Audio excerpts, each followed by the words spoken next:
Señor presidente, señoras deputadas, señores deputados. Antes de nada, permítanme agradecer ás entidades impulsoras desta iniciativa, Galiza Cultura e Vía Galega, así como os millares de persoas que asinaron esta iniciativa, e tamén a comisión promotora que me designase para defender esta iniciativa diante de todos vostedes, que representan a voz e o voto do pobo galego para defender, como digo, a proposición de lei de iniciativa legislativa popular para a restauración do texto fidedigno do hino galego e a súa difusión. Para comezar, permítanme, aínda que o coñezan, lembrar moi sintéticamente a historia do noso hino. Nun contexto en que estaban a consolidarse as diversas nacionalidades europeas, con ou sen Estado, os povos comezan a crear e a fixar os seus símbolos nacionais, entre eles o himno. É certo que o primeiro foi a marsellesa en 1795. Porén, só a mediados do XIX cando o proceso se estende a toda Europa, en xeral a mediados de século. E, felizmente, Galiza incorporouse a este movimento e na década de 1880 xurdiron múltiplas voces e comezan as primeiras propostas sígnicas, nada menos que 4 entre 1880 e 1890 e cerca dunha decena nas 3 décadas posteriores. Entre todas as propostas xurdidas entre 1880 e 1925 foi a de 1890, a de Pascual Veiga e Eduardo Pondal, a triunfante. Vexamos como se xestou.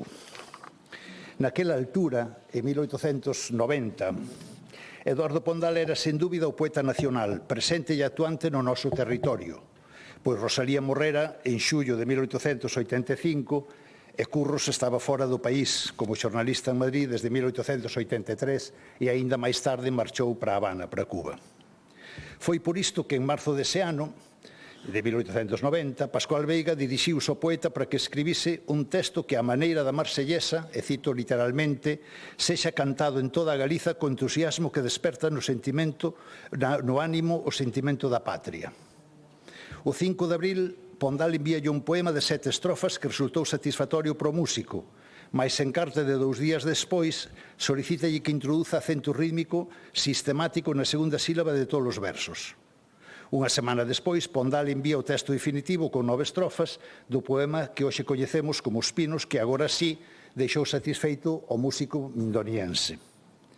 Pascual Veiga fixera este encargo a Pondal porque, como director do Orfeón número 4 da Coruña, estaba a organizar un concurso musical de carácter internacional en que se contemplaba un premio destinado a galardoar a mellor marcha musical escrita para Orfeón sobre o poema Os Pinos, isto é, sobre o poema que Veiga solicitara previamente a Pondal. Fallou o premio o 30 de agosto e resultou premiada a partitura presentada por Ivo Gotós, que non foi interpretada e que ficou no esquecemento. Con todo, Pascual Veiga tiña preparada a súa partitura e, efectivamente, sabemos que despois de 1890 houve algunha actuación que incluía o himno. Mais a verdade é que o noso himno parece esvaerse até que reaparece na Habana. É aquí onde se produce a primeira interpretación institucional e solemne como himno galego o día 20 de decembro de 1970 no Gran Teatro da capital cubana, na velada de homenaxe a Pascual Veiga, que morrera no ano anterior, en 1906. E para iso seguiron a partitura que Fontenla Leal solicitara a Pascual Veiga en carta de 1906 antes da súa morte. Posteriormente, o Centro Galego oficializou este himno como himno galego. Esta oficialización no seo da importante e influente colectividade emigrada na Habana, en Cuba, provocou a súa adopción polos sectores máis conscientes da sociedade galega, sobre todo polas Irmandades da Fala, que, abandonando outras propostas existentes, estenderon o seu uso e a súa presenza social, ao tempo que se foi establecendo o cerimonial de interpretación, sempre co público en pé e atitude respetuosa. De calquera xeito, o himno ficou consolidado cando o Partido Galeguista, nos seus principios políticos, o consagra como himno nacional. E a historia máis recente é máis coñecida. A Guerra Civil interrompeu a marcha normal dos acontecementos, o himno ficou prohibido na práctica, mas foi finalmente restaurado en 1984 por este Parlamento que, consciente da súa importancia do alto valor institucional e social dos símbolos, escudo, bandeira e himno, oficializou o himno no artigo 4 da Lei de Símbolos. Mas vaiamos ao texto. A edición canónica orixinal do texto do poema pondaliano é, sen dúbida, a realizada polo poeta e polo músico no folleto do certame musical de 1890, que se conserva, claro está. A partir daqui, permítanme que, pola súa importancia, faga a xenealoxía da súa divulgación até hoxe. A difusión real do texto do himno produciuse en Cuba, na revista Galicia, da colonia galega, onde foi publicado en dúas ocasións, en 1905 e 1907, inzado de todo tipo de erros de impresión ou de interpretación que, desgrazadamente, chegan até hoxe. Daqui, da Habana, retornou ao noso país en 1909 a través do libro Apuntes para a Historia del Centro Gallego de La Habana de 1879 a 1909, que se publicou ali na Habana en 1909. E daí dese libro de historia pasou á revista Vida Gallega de Vigo, que o publicou en 1910. As coincidencias textuais mostran que, sen dúbida ningunha, a fonte do texto do himno foi a revista Galicia de 1905, porque é unha cuestión ben importante. Fontenla aínda non tiña a copia manuscrita autógrafa do texto que lle pedira a Pondal en 1910, por tanto, posterior á publicación do libro. O terceiro elo desta cadea textual é a publicación do texto pondaliano A morte do poeta no Boletín da Academia, en 1917, en abril, que recolle a versión difundida a partir de Cuba polo citado libro Apuntes e pola revista Vida Gallega, que xa citei. E, finalmente, o último elemento da transmisión é o paso deste texto á compilación da lírica pondaliana que a Academia Galega realizou no centenario do poeta en 1935, cando publicou o que daquela se consideraba a súa obra completa, un libro titulado Queixumes dos Pinos, segunda edición, e poesías inéditas de Eduardo Pondal. Con case total certeza, foi desta edición de 1935 que a Lei de Símbolos de 1984 colleu o texto pondaliano, xa contaminado dos erros que históricamente foron transmitidos por mor das grallas ou erratas iniciais dos seus difusores na revista Galicia da Habana. Esta é a cadea de transmisión dos erros nacidos casi todos eles na publicación de 1905, na revista Galicia, insisto, como xa dixen. En síntese, veleí as deficiencias textuais que presenta a versión oficial do himno. Primeiro, problemas de presentación e de disposición textual, porque, alén de algunha incorrección na puntuación, na versión oficial desapareceu a indicación de que o texto é un diálogo, pregunta aos piñeiros na primeira estrofa, resposta nas seguintes. En segundo lugar, nivelacións lingüísticas de menor trascendencia, mais que non corresponden ao orixinal pondaliano. AO, escrito así, transparente, cinguido, máis, xunto cunha mudanza de importancia métrica e estilística. O artificial só, con dous sós, en vez do orixinal é certo sós. En terceiro lugar, presenza de formas idiomáticas alleas ao orixinal pondaliano, un castelanismo evidente xamais utilizado por Pondal, ronco en vez de rouco, é un hiperenxebrismo que repugnaría o poeta, introducido precisamente na edición académica de 1935, ignorantes fronte a ignorantes. En cuarto lugar, a aparición de formas idiomáticas falsas inexistentes no poema de Pondal e mesmo na lingua galega, ese fantasmal féridos, en lugar de férridos. E, en quinto lugar, deturpación da expresión orixinal mediante un proceso de banalización textual con chan en vez de clan, isto é, pobo.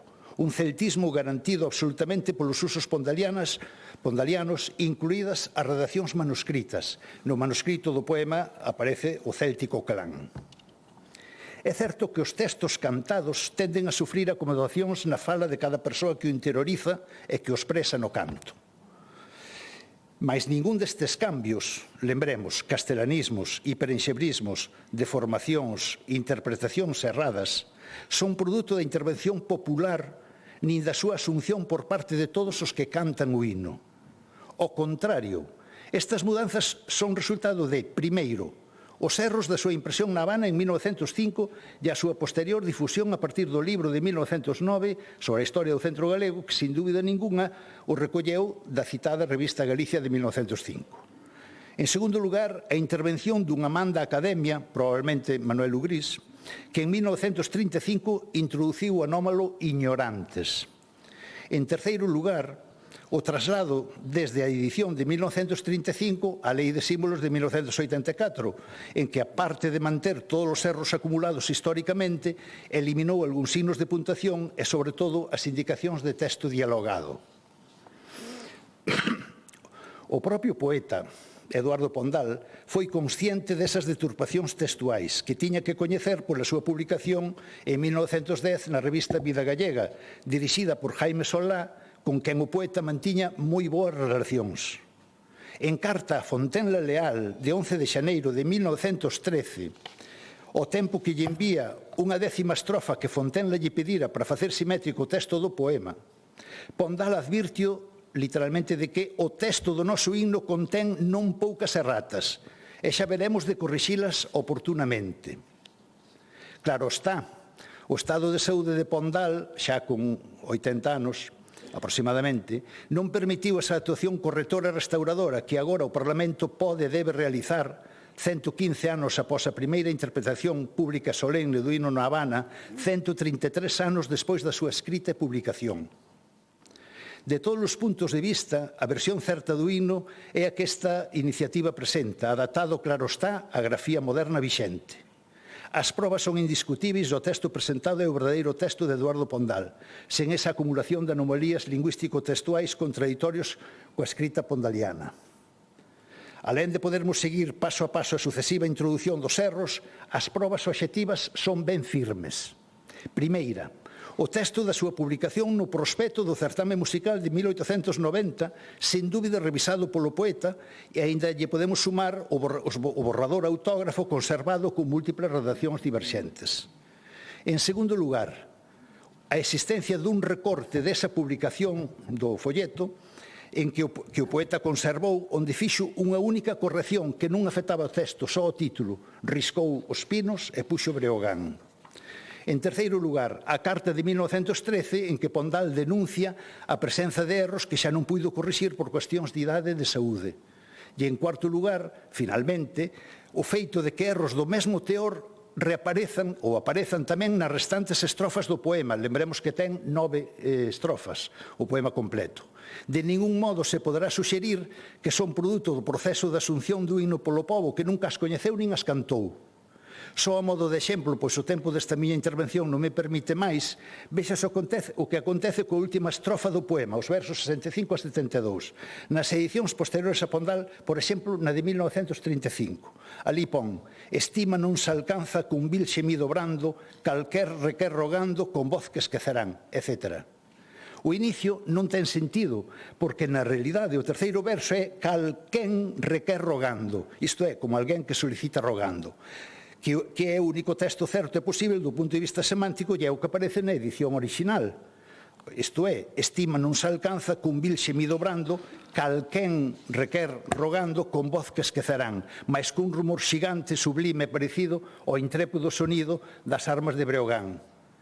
Nesta mesma estrofa, a edición de 1935 presenta sublime, en vez de sublime, e de novo a grafía AO en vez de O.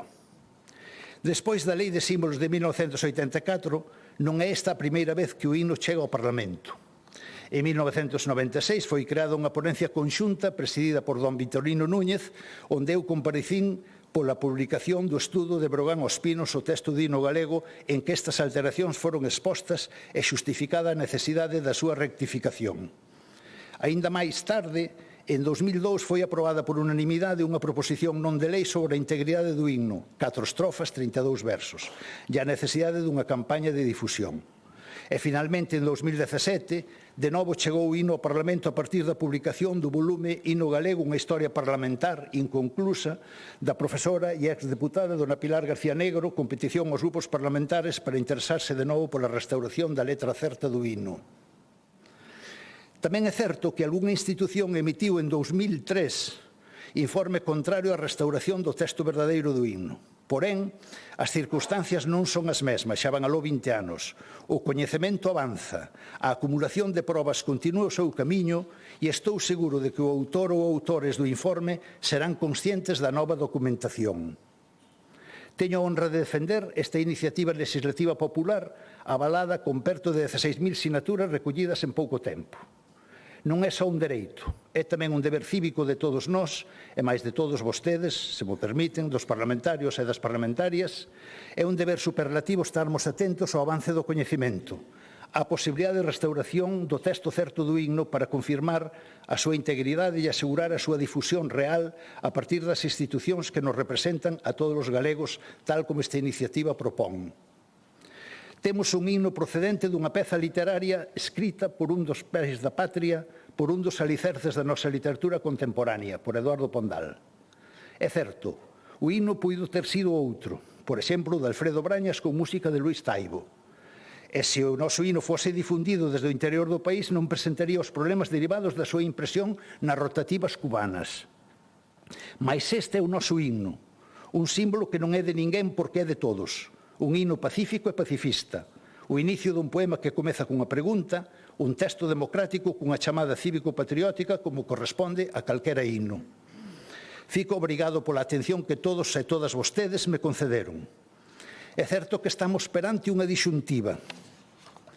Ou deixamos o texto ímnico deturpado, incorrecto, mesmo parcialmente falso, ou optamos pola verdade, recuperando o texto correcto e certo, como responde á dignidade do símbolo das nosas institucións e, en definitiva, do país.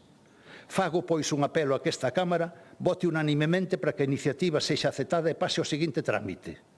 Estou seguro de que a examinaron e a valoraron con toda a atención e con todo o respeto que tal cuestión merece, pois atinxe a un dos nosos símbolos fundamentais que, en palabras de Pondal, nos identifica públicamente como fillos e fillas da nación de Breogán, isto é, como galegos e como galegas.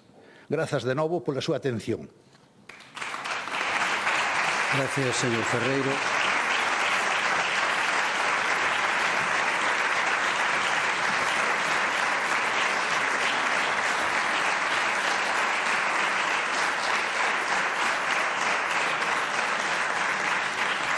Pode vostede seguir o debate desde o escano que lle indican ahora os servicios da Cámara.